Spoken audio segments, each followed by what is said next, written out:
And soon we were down at the docks. And there we found units of the 101st Airborne Division carrying everything they could carry by hand, boarding landing craft that were so heavily laden they had to be pushed off the docks by trucks, as you see in this manner. And these men were being taken out to larger craft and boarded before the invasion.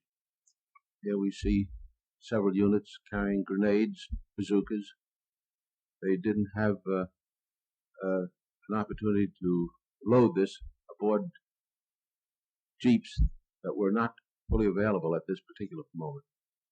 We were aboard a fleet of LCIs, and here shown with the commander of the invasion group in the center, and the captain on the right, rather the captain of our ship, Lieutenant Patton, was in command of the LCI number 5, and we found out that he participated in several invasions in the Mediterranean area. And we felt rather confident that he knew what he was doing. But we stayed aboard this ship for almost 5 days. This is the commander of the squadron. I remember Lieutenant Patton's name well because we were with him for so long. Wes Haynes was trying to get ready for the trip into Paris. I think he was premature. And these are units of the 101st Airborne Division aboard our landing craft, amusing themselves. And I don't have to tell you who this man is imitating. He was a Notre Dame football player at one time, and I was told later on that he was killed in the action. Of course, every ship had a mascot, and ours was no different, but the boys provided for their mascot's welfare with the making of a life preserver, just like the ones that they wore themselves. And then one afternoon, Lieutenant Patton briefed the crew and told them that we would be sailing that afternoon. And they let out a cheer because this is the job they were waiting for. They wanted to get it done and go home. And here we see the LCI number 4 with the commander moving out into the channel. And this was a tremendous sight to see ships from one end of the horizon to the other. Ships of all kinds. They tell me there was well over 1,000 ships. But even so, we thought this was just another exercise. As we continued on, we felt that we'd be turned around, go back, and try again another day. But when we continued on into the night, we knew it was the real thing. At one time, we had a bit of a scare. They said there was a submarine in the area, and one of the DE boats threw some bombs into the channel. And they exploded, but we never saw any attack at all. Here are some scenes actually taken close to the beach, where the ships made a right-angle turn and headed for the area where we were to land.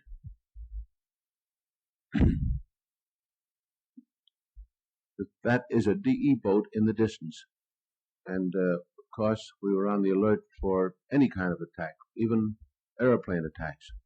Fortunately, our Air Force did their job well, and at no time that I know of a German attack, except after we had landed, 2 planes attempted to strafe the beach, and I happened to be in the area. Now, these are some scenes that I took with my camera that was reduced to 16 millimeter. This particular scene of these men going ashore was taken by an automatic camera aboard a British landing craft, and they were the first men to land. The reason it was taken by an automatic camera was because they wanted to have a record of what happened should the landing fail. At least they might have a record if they were able to recover the film of what happened and how to avoid it if they had to try another attack. But here are some scenes landing on the Utah beach, and this is the way we went ashore. This is, again, is at the British beach, but you notice the men didn't dash ashore after being aboard a landing craft for 5 solid days. They just walked slowly and cautiously, fearful of bombs and mines that were sown in the area. You notice they had their rifles wrapped in cellophane. But this is the way we had to go ashore. And I needn't tell you that a lot of the boys didn't make it. Here's one of the famous scenes taken from black and white film of 2 men being shot down right before your eyes. Here is Pete Carroll and Wes Haynes carrying our own equipment, and the ship is grounded on the beach. The section of the beach we were on was being attacked by enemy fire, and in the previous shot you could see a bomb actually land not too far from where we were. There it is again. The bulldozers were trying to clear roads to let our jeeps and tanks move forward. And even though it was June, the area was quite cold, as it usually is in that part of Normandy. Of course, the men dug their foxholes a little deeper, and we had the good fortune of finding a concrete wall which helped serve as protection. But even now, we're taking some of our wounded back to the beach so they can be transferred back to England. But when the tide went out, the ships could not come in close, or those that went aground had to wait for high tide to be refloated if they weren't hit. We stayed on the beach the first night and lived in a foxhole, and soon we showed some of the first prisoners taken in the area late the first day, who were captured close to the beach and were sent back to England because there was no room to keep them there. This is our first command post, where General Collins on the left is talking to some of his officers, and we were able to get some of the first hot food at this place, and I didn't realize how hungry I was until I saw these pictures. There's Larry LeSueur again, and Bob Landry on the right. Bob Landry was covering the war for Time and Life. And although it kept me very busy for 8 solid days, I used up all the film I had and decided to go back to France to get some more and probably to get a bath. I hadn't had my clothes off during that entire time. And my landing at England took place at a place near Bournemouth. It almost looks like the cliffs of Dover that everyone is familiar with.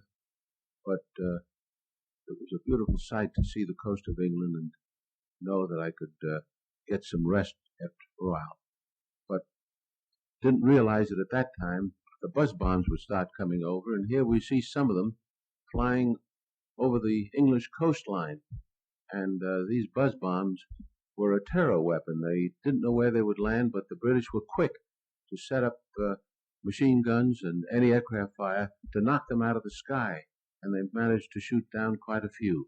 They even sent planes up into the sky to knock them out of the air.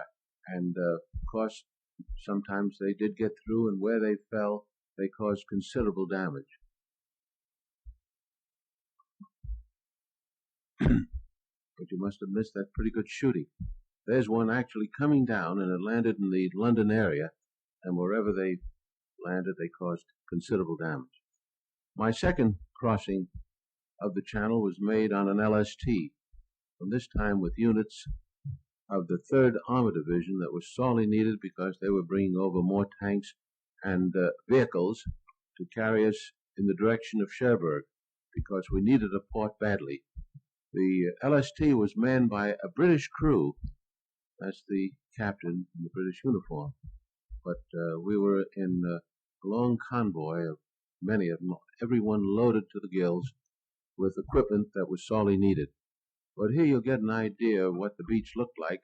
These ships are actually waiting for the tide to recede so they could send their equipment ashore without going through deep water. On D-Day, they had to go through the deep water. And at this particular moment, they're waiting for the ramps to be rebuilt after a severe storm so they could go ashore without damage. Now, you can see the problems they had on D-Day, because when the landing craft hit the sandbars, the men started wading ashore and found deeper water ahead, and those that had their life preservers too low around their waist turned turtle, and many were drowned. But these are units of the 3rd Army heading in, crossing the deep spot just ahead of them, and headed toward Cherbourg itself. This was a remarkable sight. Ships were lined up as far as the eye could see, bringing supplies ashore. We needed Cherbourg badly because we thought we could use it as a port, but we found that Cherbourg, shown here, was pretty badly destroyed by the Germans themselves. They destroyed the docks, which we thought we could use. And it took them, if I recall, almost 2 months before we could bring a ship in. They set up mines and destroyed the famous Cherbourg docks where the transatlantic liners used to land.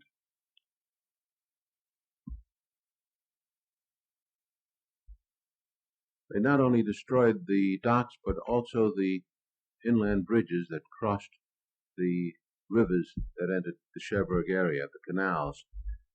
This is one of them was destroyed by the Germans. Soon the French people came back into the city and gave us a warm welcome.